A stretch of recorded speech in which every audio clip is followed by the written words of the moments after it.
In this demo, I'm going to demonstrate how to share an YouTube video or into Twitter. Okay, so I mean, normally we would like the video, obviously, before we're going to share it, so we like it. Then we go press the share button. In there, we have all the options where we can share them. We are going to use Twitter. Twitter is now called X, so we got to click X.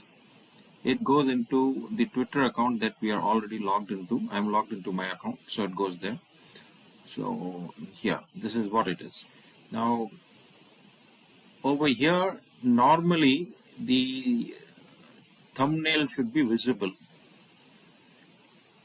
But anyway, we have got the title and the link to the video. If the thumbnail is not visible, we can upload the thumbnail also. So this is what we will do. So this is what it is. Now we'll go here and we will choose the thumbnail and we'll go here. So that's it. So that's how it is. We share directly from YouTube onto Twitter.